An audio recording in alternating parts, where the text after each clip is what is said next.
Have you ever tried to tell someone how you feel, only to realize that the more you explain, the farther away they seem to become? You choose your words carefully. You replay the conversation in your mind. You try to sound calm, reasonable, mature. You explain what happened. You explain why it hurt. You explain what you wanted them to understand. And yet, somehow, they still do not truly hear you. They may hear your words, but they do not feel the meaning behind them. They may understand the facts, but they do not touch the emotion. And after the conversation ends, you are left with a strange emptiness. You spoke, but you were not heard. You explained, but you were not understood. You revealed something vulnerable, but somehow you feel even more alone. Carl Jung's psychology offers a profound way of understanding why this happens. Because human beings do not communicate only through words. We communicate through the emotional energy beneath those words. We communicate through what we hide, through what we fear, through what we cannot say, through the parts of ourselves that are trying to be seen. And sometimes, the deepest communication does not happen when we say more.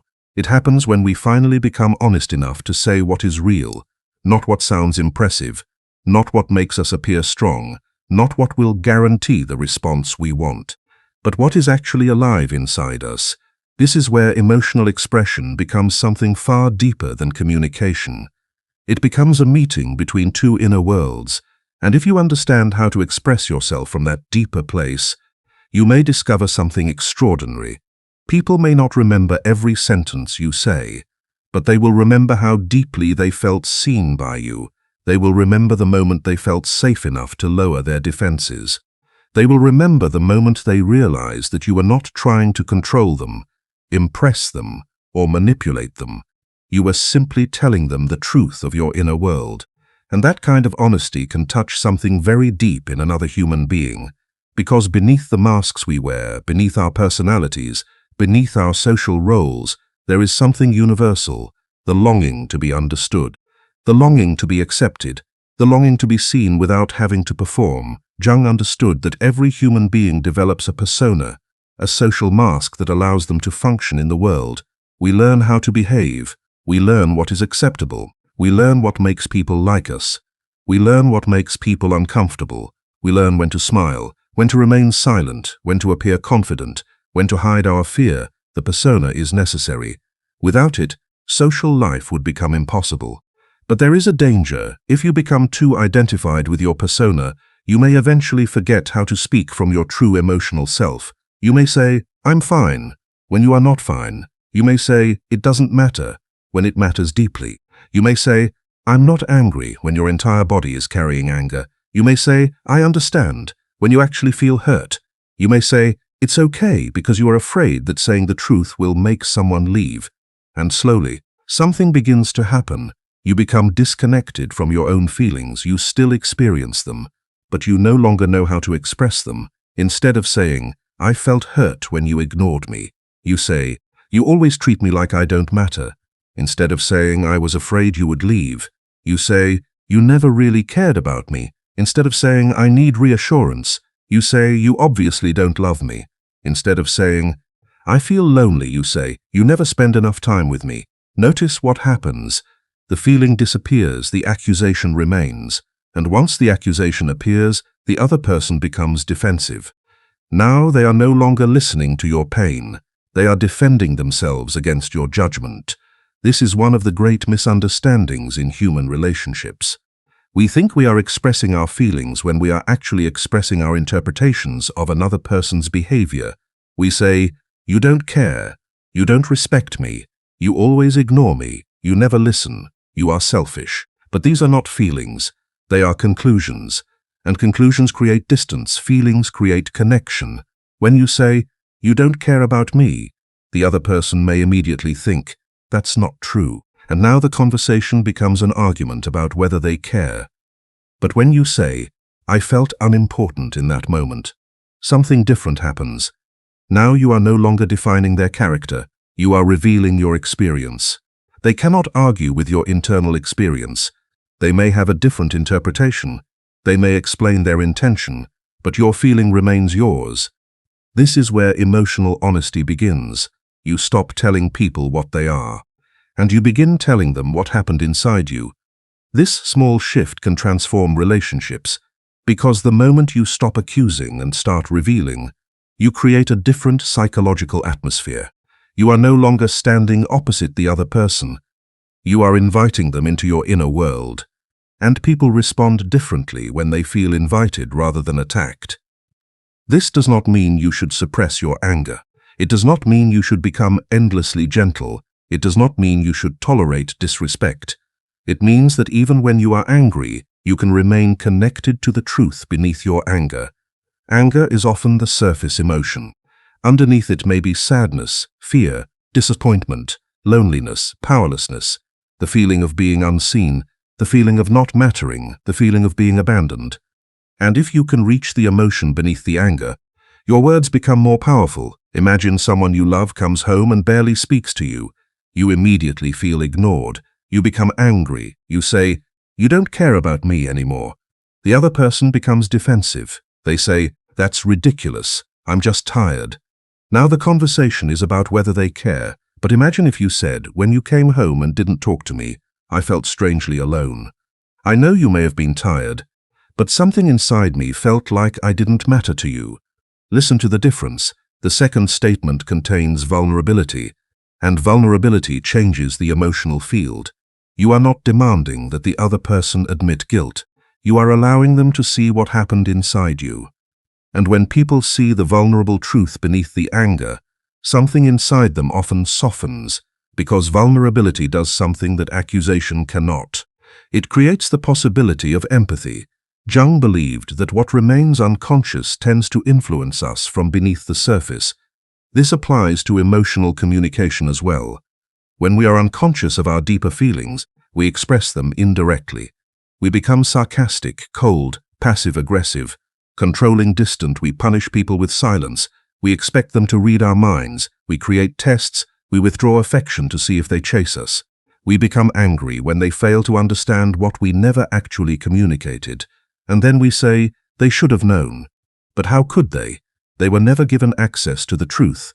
They were only given clues, and clues create confusion. This is why the first step in touching another person's heart is learning to understand your own. Before you express a feeling, ask yourself, what am I actually feeling? Not what do I think they did wrong? Not what do I want them to admit? Not what punishment do I want them to receive? What is happening inside me? Sometimes the answer is surprisingly simple. I am hurt, I am scared, I feel rejected, I feel lonely, I feel unimportant, I feel overwhelmed, I feel disappointed, I miss you, I need you, I am afraid of losing you. These simple sentences often contain more emotional truth than pages of explanation, but they require courage, because when you say, "I am angry," you still have some protection. Anger can feel powerful, but when you say, "I am hurt," something changes. When you say, "I am afraid," you become exposed. When you say, "I need you," your defenses become visible. And this is why many people choose anger over vulnerability. Anger feels safer. Vulnerability feels dangerous. But if you want to touch the deepest part of another person's heart, you must be willing to speak from the place that is actually vulnerable. Not because vulnerability guarantees that they will respond correctly. It does not. Some people will still reject you. Some people will still misunderstand you. Some people are not emotionally capable of meeting you at that depth. But when you speak honestly, you know that you have not betrayed yourself, and that is where true emotional strength begins. There is another important distinction. Expressing your feelings is not the same as demanding that another person fix them. This is where many relationships become trapped. Someone says, "I feel lonely," and the other person immediately feels responsible. They think, "I have failed. I must make this feeling disappear." But feelings are not always problems to be solved. Sometimes they are experiences to be witnessed. Imagine telling someone, "I feel lonely tonight." You are not necessarily asking them to solve loneliness forever. You may simply be asking them to sit with you inside that feeling. There is something profoundly human about being witnessed. Sometimes the deepest form of love is not fixing. It is staying. It is saying, "I hear you. That must have been painful. I can understand why you felt that way. I am here." These simple responses can touch a part of the human psyche that has been waiting for recognition for years. Because many people have spent their entire lives feeling that their emotions are too much. They were told, "Don't cry, you're too sensitive. Get over it. Stop being dramatic. You're overthinking. Other people have it worse." And so they learned to hide. They learned to make their emotions smaller. They learned to apologize for needing comfort. Eventually, they stopped expressing themselves. But suppressed emotions do not disappear. They move into the unconscious. And what is pushed down often returns through symptoms: anxiety, resentment, emotional numbness, sudden anger, withdrawal, compulsive behavior, relationship conflicts. The body often speaks what the conscious mind refuses to say. This is why emotional expression is not simply about improving communication. It is about psychological integration. You are bringing unconscious material into consciousness. You are saying, "This feeling exists. I may not like it, but it is here. I may not understand it yet, but I am willing to listen." This is a profoundly Jungian attitude. Instead of fighting your inner world, you enter into dialogue with it. And once you can do that with yourself, you become more capable of doing it with another person. You no longer need to project your feelings onto them. You can own them. This is one of the deepest forms of emotional maturity. Instead of saying, "You make me feel worthless," you can say, "When this happens, something inside me begins to feel worthless." That difference may seem small, but psychologically it is enormous. The first statement gives the other person total responsibility for your internal world. The second takes ownership of your experience. You are not denying their influence. You are recognizing your own inner life. And when you own your emotions, you become less controlling. You no longer need to force someone to behave perfectly in order to feel okay. You can communicate what you need without turning your need into a demand. You can say, "I would really appreciate hearing from you. I need some reassurance right now. I would like to feel closer to you. I want to know that we are okay."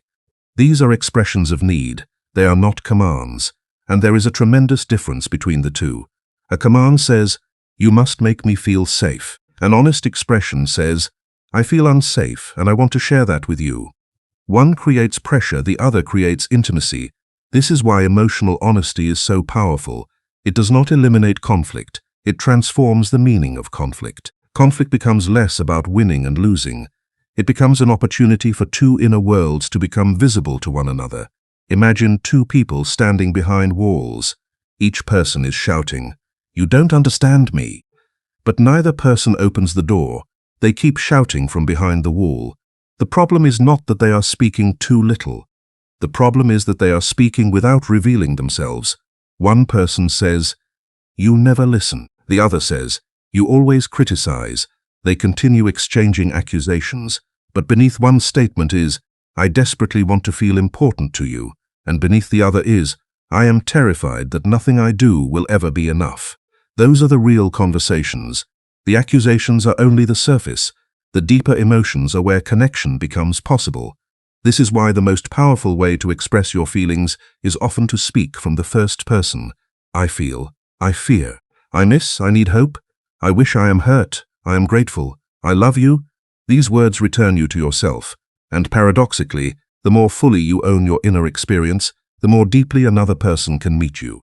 Because you are no longer asking them to fight through layers of defense. You are giving them the truth. And truth creates a very different kind of intimacy. There is another emotion that deserves special attention: gratitude. Many people understand how to express pain, but they do not know how to express appreciation. They assume that the people they love already know, but love needs language. A person may know that you care about them, but there is still something powerful about hearing exactly why instead of saying, "You're a good person." Try saying, "When I was going through that difficult time, you stayed with me when I expected everyone to leave. I never forgot that." Specific gratitude touches deeper than general praise because it communicates, "I saw you, I remember. Your presence mattered. Your actions had meaning. You were not invisible to me." And perhaps this is one of the greatest gifts you can give another person, to make them feel seen, not admired, not idealized. Seen, there is a difference. Idealization says, "You are perfect." Being seen says, "I know your flaws, your fears, your contradictions, and I still recognize your humanity." Jung understood the importance of accepting complexity. A human being is never only one thing. We are kind and selfish, strong and vulnerable, generous and afraid, loving and angry. Wise and confused, the person you love also contains contradictions. If you only love their persona, you will eventually be disappointed. But if you can see the person beneath the mask, something deeper becomes possible. You can say, I know you are struggling, I know you are afraid. I know sometimes you withdraw when you are overwhelmed. I may not always understand you, but I want to. That sentence can touch a very deep part of the heart. I want to understand you, not control you, not change you, not win against you. Understand you. For many people, this is what they have been waiting to hear. Because so much of human life is about being interpreted, people tell us who we are, our parents, our teachers, our partners, our friends, society. We are constantly being defined, but very few people experience the feeling of being genuinely understood. And genuine understanding does not mean agreeing with everything someone does. You can disagree and still understand. You can set boundaries and still understand. You can leave a relationship and still understand. Understanding means you are willing to look beyond behavior and ask, what is happening inside this person? What pain might be beneath this reaction? What fear might be beneath this anger? What longing might be beneath this distance? This does not excuse harmful behavior. It creates psychological depth, and when you speak to someone from that depth, they feel the difference. Instead of saying, why are you so cold? You might say, I notice that you pull away when things become emotionally intense. I wonder if some part of you is trying to protect itself. Imagine hearing that. You might feel seen. You might also feel uncomfortable, because being seen can be frightening, especially when someone sees the part of you that you have been hiding from yourself. This is why deep emotional communication can sometimes create resistance. The person may become defensive, they may change the subject, they may become angry. Do not assume that this means you failed. Sometimes truth touches the shadow, and when the shadow is touched, the first response is often resistance. Jung believed that what we reject within ourselves often becomes projected onto others. If someone cannot accept their own vulnerability, they may criticize yours. If someone cannot accept their own insecurity, they may attack yours. If someone cannot tolerate their own fear, they may call you weak for expressing yours. This is why you must learn not to take every reaction personally. You can speak honestly and still encounter someone's defenses. Your responsibility is to express your truth clearly. Their responsibility is to decide what they do with it. You cannot force another person to become conscious. You can only become conscious yourself. And this leads to one of the most powerful principles in emotional communication. Do not express your feelings to control the outcome. Express them to honor the truth. This is a subtle but profound difference. If you say, I love you, because you want to guarantee that they will stay, you are not simply expressing love. You are using love to secure an outcome. If you say, I am hurt, because you want them to feel guilty, you are not simply expressing pain. You are using pain as a weapon. If you say, I need you, because you want them to become responsible for your happiness, you are not simply expressing vulnerability. You are transferring responsibility. But if you say, I love you, and I don't know what the future will bring. I am hurt, and I want you to know. I need support right now, but I know you cannot solve everything for me. Then something changes. You are telling the truth without trying to control the other person. That is emotional freedom. And ironically, this is often when people become more willing to come closer, because humans resist manipulation. But we respond deeply to authenticity. The heart recognizes when someone is speaking from a genuine place. You can feel it. There is no performance, no hidden demand, no psychological trap, just truth. This is why sometimes the simplest sentence can be the most powerful. I missed you. I was scared. I felt alone. I wish you were here. I am proud of you. I am grateful for you. I forgive you. I am sorry. I love you. These sentences are simple, but simplicity is not weakness. Sometimes, the more emotionally mature you become, the fewer words you need, because you no longer need to hide behind complexity. You can say what is true, and then allow the silence to exist. This is another important part of deep communication. Do not rush to fill the silence after vulnerability. You tell someone, I was hurt, and then you immediately start explaining.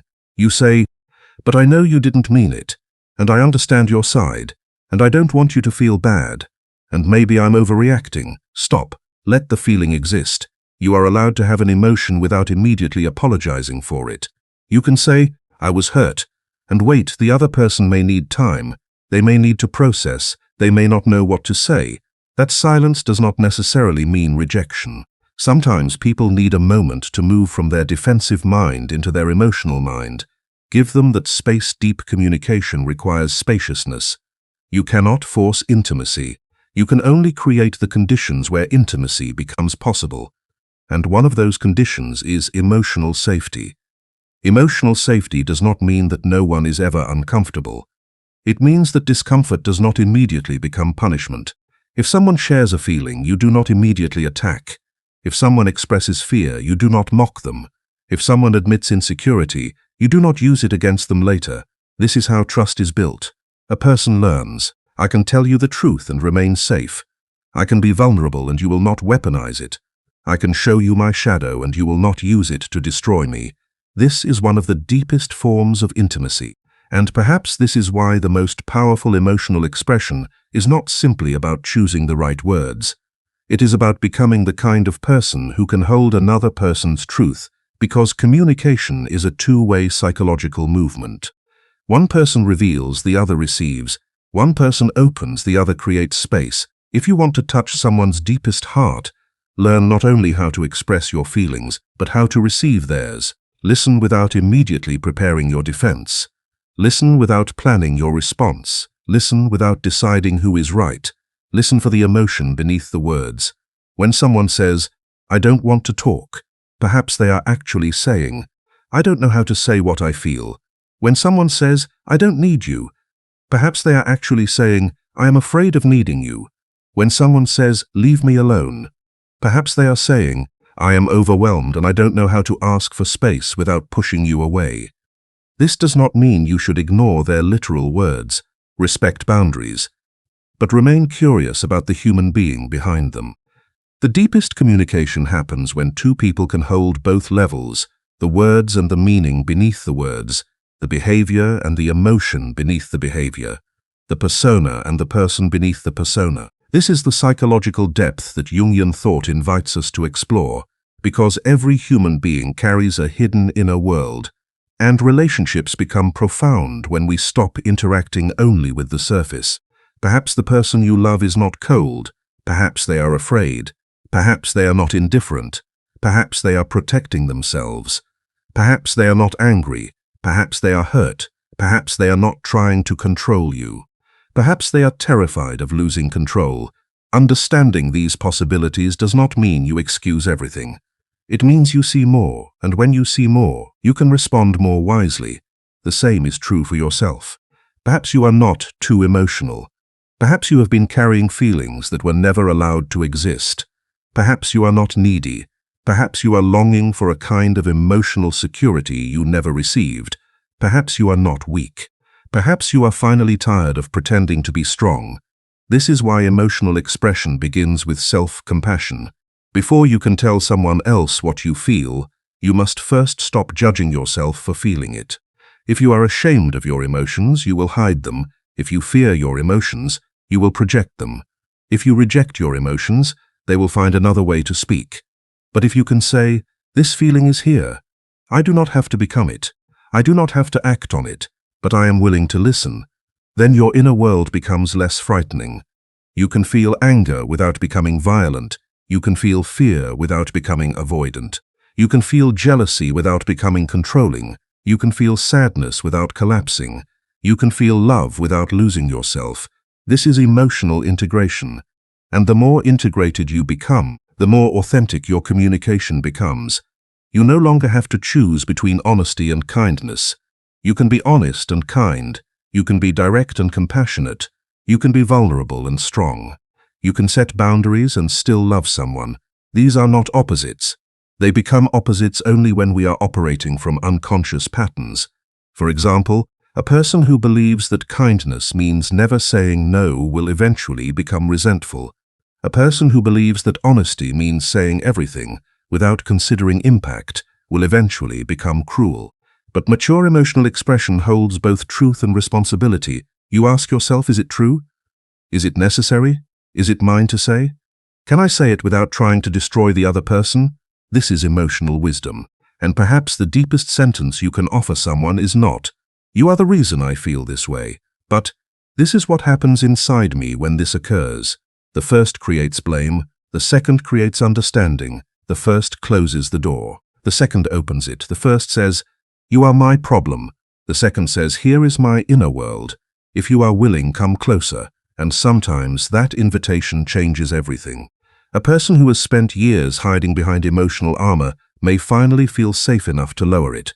A person who has always been defensive may finally stop fighting. A person who has never known how to receive love may finally begin to believe that love does not require perfection. This is how you touch the deepest part of someone's heart, not by saying the perfect words, not by manipulating their emotions, not by making yourself irresistible, but by seeing them as human and allowing yourself to be human in front of them. The heart is touched by recognition. It is touched by the feeling. You see me. You know I am not perfect. You know I am afraid. You know I sometimes fail. You know I sometimes run away, and still you see me. This does not mean staying in unhealthy relationships. It does not mean tolerating abuse. It does not mean sacrificing your dignity. Real love includes boundaries. Sometimes the deepest act of love is saying, "I care about you, but I cannot continue this way."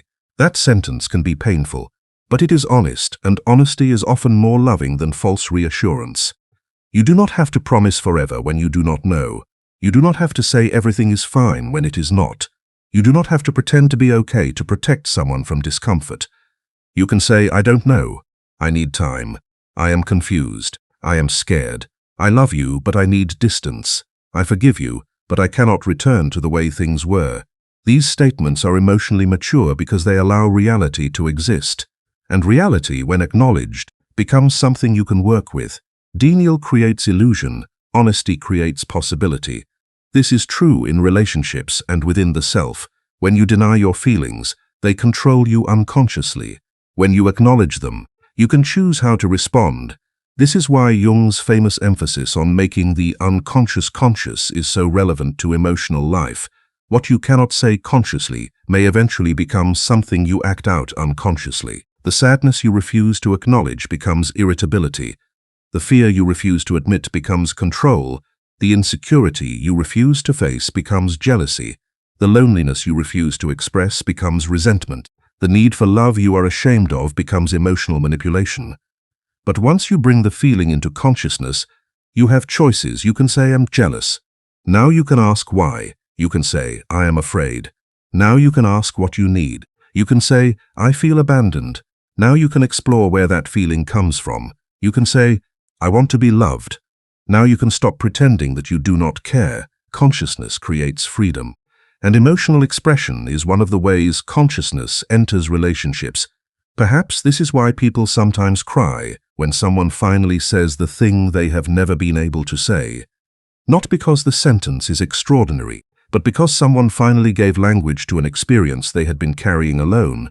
Someone says, "I know you are tired of being strong," and suddenly the tears come. Someone says, "You don't have to pretend with me," and the heart softens. Someone says, "I know you are afraid of being abandoned," and the person feels exposed, but also relieved, because someone finally saw what they were trying so hard to hide. This is the power of emotional attunement. You are not reading someone's mind. You are listening deeply enough to notice what is underneath. You are paying attention to tone, to silence, to changes in behavior, to the moments when their words and emotions do not match. And instead of immediately judging, you become curious. "You seem quiet today. Is something happening inside? I noticed you became distant after that conversation. Did something hurt you? You don't have to answer right now, but I want you to know I am here." These sentences create space. They do not force, they invite. And invitations are powerful because they respect the other person's autonomy. This is another lesson from Jungian psychology. Every person must ultimately encounter their own inner world. You cannot do their inner work for them. You cannot heal someone by loving them harder. You cannot make someone conscious by explaining them perfectly. You cannot rescue someone from themselves. But you can create a relationship where truth is welcome. You can become someone who does not punish honesty. You can become someone who listens. You can become someone who says, "Tell me. I want to understand." Take your time. I am listening. These words may seem ordinary, but for someone who has spent their life being ignored, they can be transformative, and perhaps the deepest expression of love is not saying, "I will never hurt you," because no human being can promise that. The deeper promise is, when I hurt you, I will be willing to listen. When I am wrong, I will be willing to see it. When you are hurting, I will not immediately make it about myself. When you speak, I will try to hear the person beneath the words. This is mature love, not perfection, presence. And presence is what most people are truly longing for. They want someone who is there, not physically only, psychologically, emotionally. Someone who is not constantly distracted, someone who is not waiting for their turn to speak, someone who is not using their vulnerability as information for a future argument, someone who can simply remain. And perhaps you can begin practicing this today.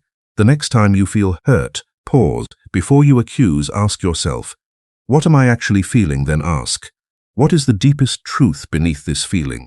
Maybe you are angry, but beneath the anger, you are afraid. Maybe you are distant, but beneath the distance, you are longing to be approached. Maybe you are criticizing, but beneath the criticism, you are disappointed. Maybe you are demanding, but beneath the demand, you are asking for reassurance. Then ask one more question. Can I express this without making the other person my enemy? If the answer is yes, say, I was hurt, I felt afraid. I wanted to feel closer to you. I was afraid that I did not matter. I miss you, I need reassurance. I care about you. I don't know how to say this, but I want to try. These sentences may feel vulnerable, that is because they are. But vulnerability is not the absence of strength. It is what strength looks like when the ego no longer needs armor. The strongest person in a relationship is not always the one who stays calm. Sometimes it is the person who has enough courage to say, this matters to me, I care, I am hurt. I love you, because indifference is easy. Caring is dangerous. When you care, you can be hurt. When you love, you can lose. When you open yourself, you can be rejected. But without that risk, there is no deep connection, there is only performance. And perhaps this is the final lesson.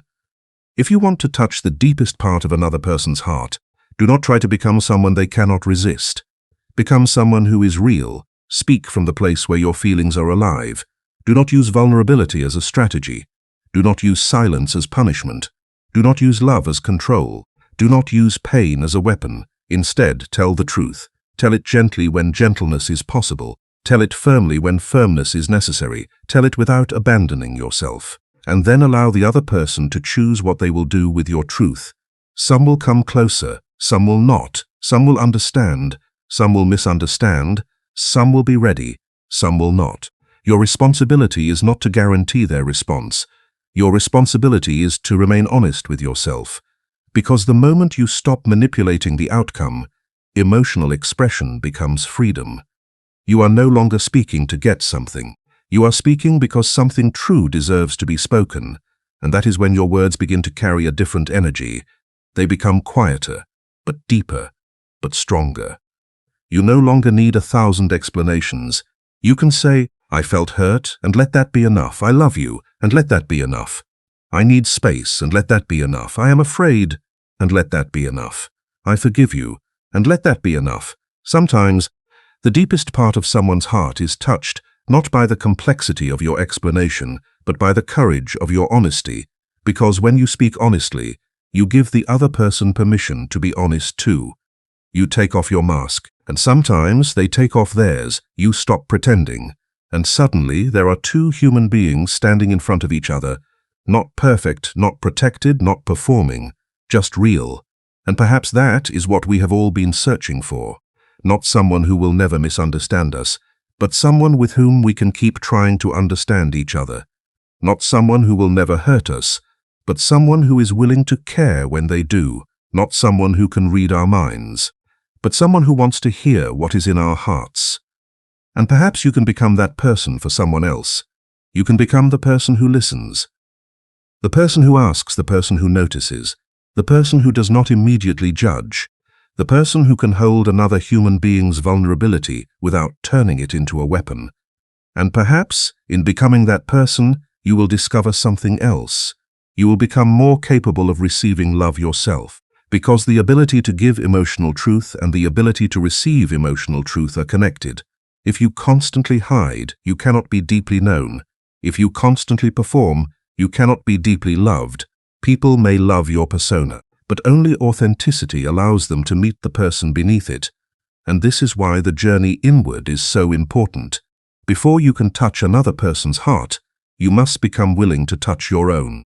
You must meet the parts of yourself that are afraid, the parts that feel unworthy, the parts that still want approval, the parts that are angry, the parts that are lonely, the parts that are ashamed. You do not have to destroy them. You only have to listen. Ask, what are you trying to protect? What are you afraid will happen? What do you need me to understand? And perhaps, when you listen carefully, you will discover that many of your strongest reactions were never really about the present moment. They were echoes, old wounds, old fears, old experiences returning through new relationships. Someone forgets to call, and suddenly, you feel abandoned. Someone criticizes your work. And suddenly you feel worthless. Someone becomes distant. And suddenly you feel rejected. The present event may be real, but the emotional intensity may come from somewhere deeper. This is where self-awareness becomes essential. You can say, this hurt me, and also, I know this feeling is bigger than this moment. Both can be true. You do not have to invalidate yourself. You simply become curious. You ask, what is this bringing up in me? And this question can change your entire emotional life, because instead of immediately demanding that the other person repair everything, you begin to explore your own inner world. You become responsible without becoming self-blaming. You become compassionate without becoming passive. You become aware without becoming obsessive. This is psychological maturity. And as you become more conscious of your own patterns, your relationships begin to change. You stop choosing people who constantly activate your deepest wounds simply because the intensity feels like love. You stop confusing anxiety with passion. You stop confusing emotional instability with connection.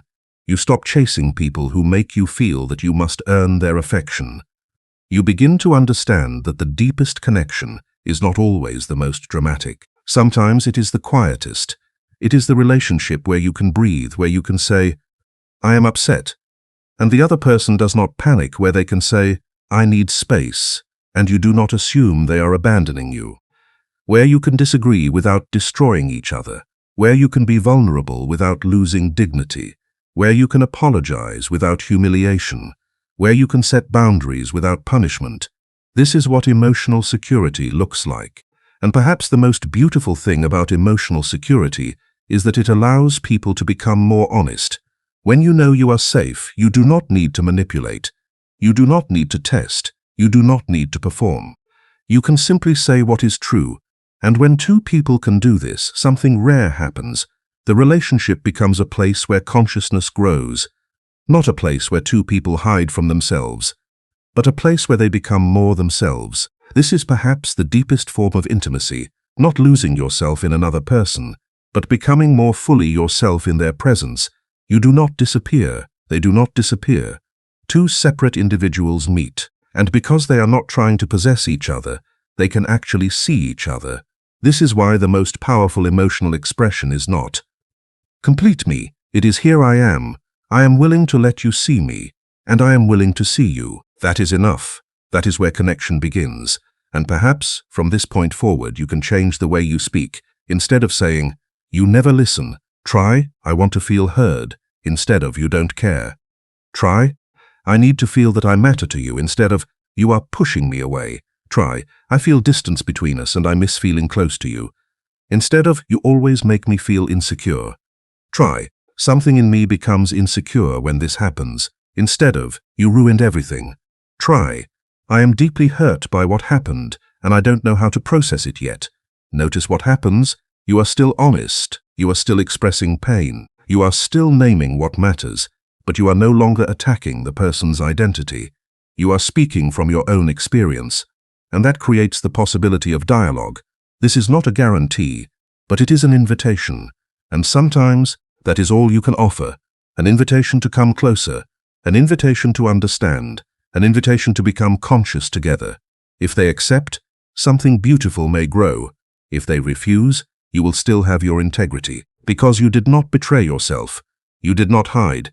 You did not manipulate. You told the truth.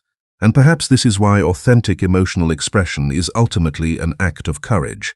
You cannot control what happens after the truth leaves your mouth, but you can control whether you speak it. You can choose to remain silent, or you can choose to say, "This is what I feel. This is what I need.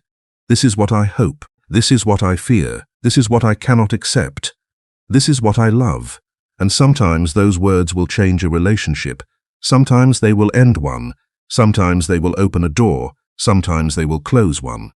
But they will always bring you closer to yourself. And that is the foundation of every meaningful relationship.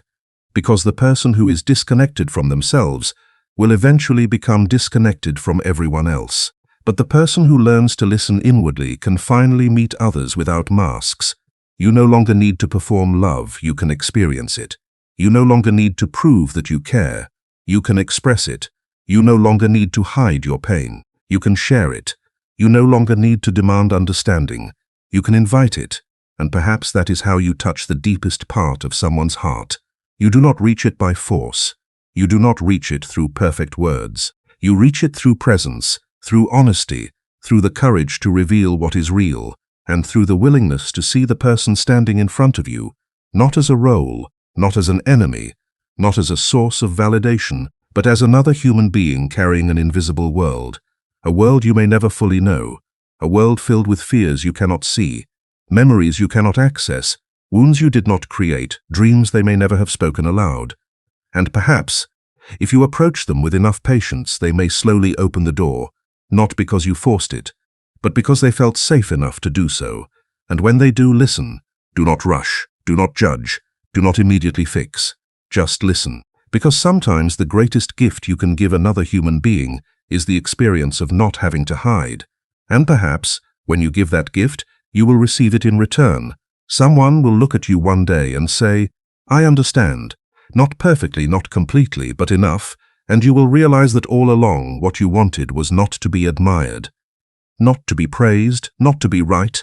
You simply wanted to be same, and two human beings, two inner worlds, two imperfect souls, meeting without masks, speaking without weapons, listening without judgment. And for one brief moment, the distance between them becomes smaller. That is the moment when words become more than words. They become a bridge from one inner world to another. And perhaps this is what Carl Jung's deeper psychology teaches us. The path to another person's heart begins with the courage to enter your own. You cannot give what you refuse to feel. You cannot communicate what you refuse to acknowledge. You cannot create intimacy while hiding behind your persona. You cannot ask another person to know you while constantly performing for them. The journey begins inside. You listen to yourself. You name what you feel. You accept what is there. You bring the unconscious into consciousness.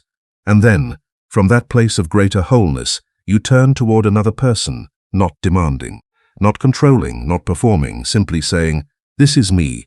This is what I feel. This is what I have been afraid to say. This is what I hope you can understand." And then you wait. You allow the truth to breathe. You allow the other person to respond. You allow the relationship to reveal what it truly is. Because when you express yourself this way, you are no longer trying to win someone's heart. You are giving them the opportunity to meet yours. And perhaps that is the deepest form of emotional courage, to stand before another person without the armor of perfection, to say, "I am here, I feel, I care, I am afraid, I love, I am human." And perhaps in that moment, something inside the other person remembers that they are human too, and that is where the deepest connection begins.